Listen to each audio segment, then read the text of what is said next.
A quantidade de pessoas mortas na floresta de Darien teve um impacto muito forte.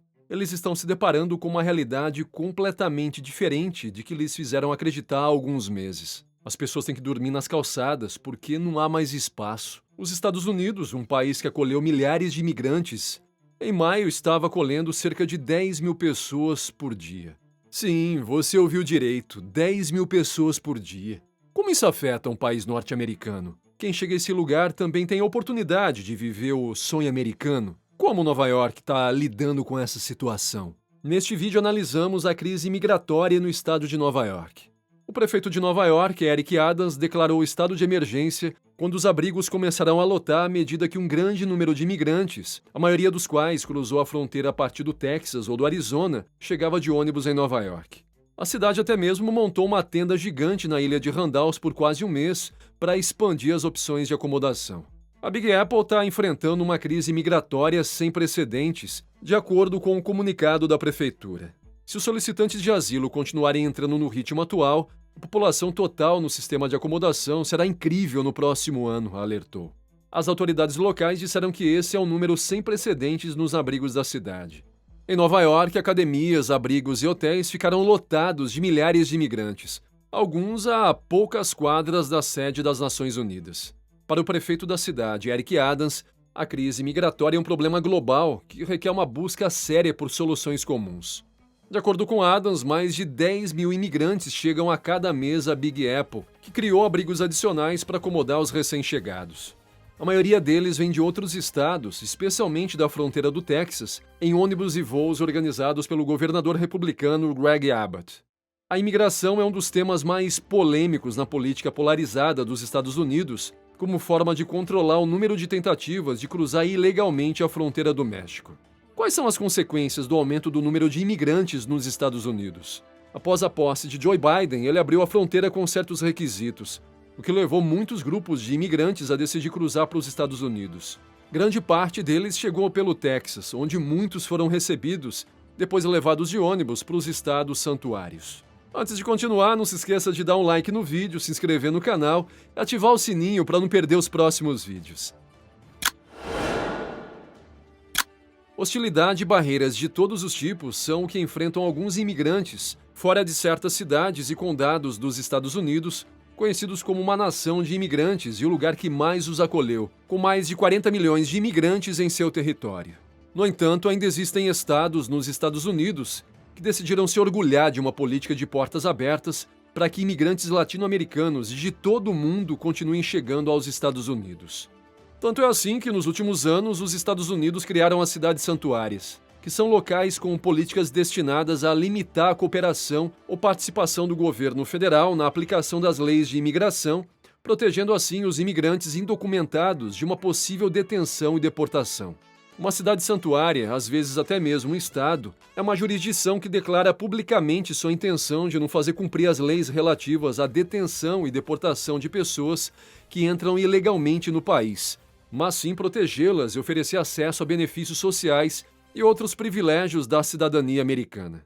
Isso significa que, por exemplo, se a polícia o detiver, suas informações não podem ser repassadas às autoridades de imigração. Portanto, você está protegido aqui. As autoridades estaduais não podem vir até aqui para deportá-lo, nem tirá-lo de sua casa para deportação. Com Trump supervisionando a fronteira, os riscos eram menores. As cidades santuárias podiam continuar ostentando suas virtudes e as consequências negativas, embora visíveis, eram politicamente suportáveis. No entanto, isso era antes.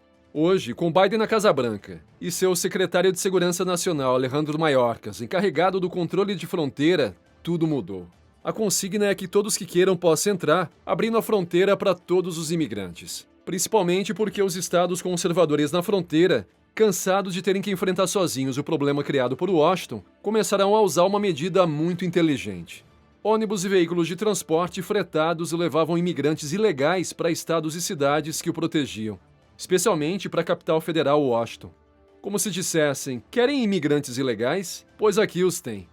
Disse que essa ação do governo do Texas de enviar os imigrantes em ônibus para estados santuários é uma medida estratégica em resposta à política de fronteiras abertas de Biden. E começou o lamento, naturalmente, por parte de Eric Adams, prefeito de Nova York, e um dos imigrantes mais entusiastas que classificou a iniciativa do governador do Texas, Greg Abbott, de cruel ao enviar imigrantes de Texas para o centro de Manhattan.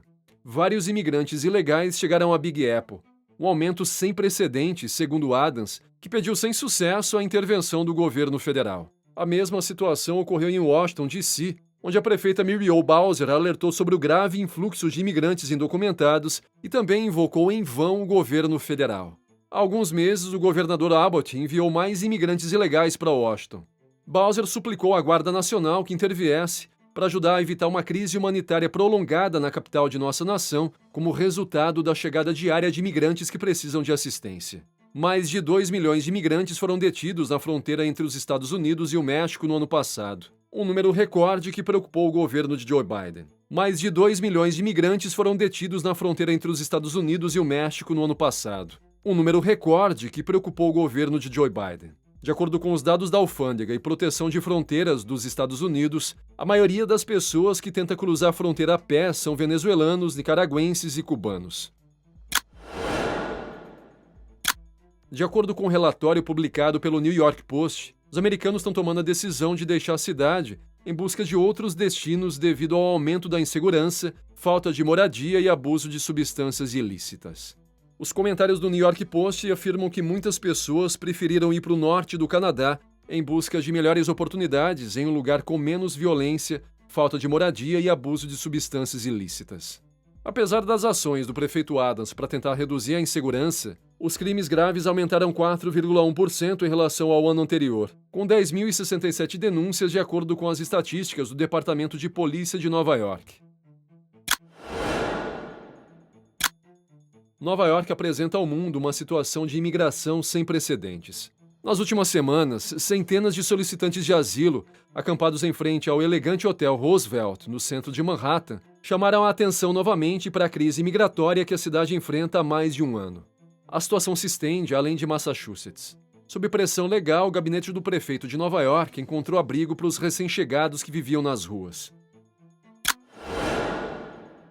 Em média, 10 mil solicitantes de asilo chegam a Nova York a cada mês. Cerca de 90 mil imigrantes passaram pela cidade desde a primavera passada, dos quais 57.200 estão alojados e recebem acomodação, comida, educação e serviços médicos em um dos 190 abrigos de emergência. A cidade estima gastar cerca de 5 bilhões de dólares este ano para abrigar e alimentar os imigrantes. Se as pessoas continuarem chegando a Nova York no mesmo ritmo, o custo será de mais de 12 bilhões de dólares nos próximos 3 anos, de acordo com o prefeito Adams em uma coletiva de imprensa. A governadora Kathy Hochul disse que pedirá à legislatura estadual $1 bilhão no próximo orçamento para ajudar a cidade. Nossa compaixão pode ser ilimitada, mas nossos recursos não, afirmam alguns líderes da cidade. As autoridades locais tomaram algumas medidas para tentar aliviar a crise. Mas os desafios são enormes, destacando a saturação do sistema de habitação, que atingiu níveis recordes. É evidente que o governo não lidou adequadamente com o problema da crise migratória. Além disso, os funcionários de Nova York e os democratas não conseguiram controlar a situação e pediram controles mais rígidos na fronteira sul com o México e uma ordem de emergência e assistência federal para lidar com o influxo de imigrantes. O que você acha que acontecerá com a crise migratória de Nova York? Você acha que vai piorar ou melhorar? Você pode deixar suas respostas nos comentários e se gostou do vídeo, dê um like. Se ainda não está inscrito, inscreva-se e ative o sininho para não perder nosso conteúdo. Saudações, até o próximo vídeo.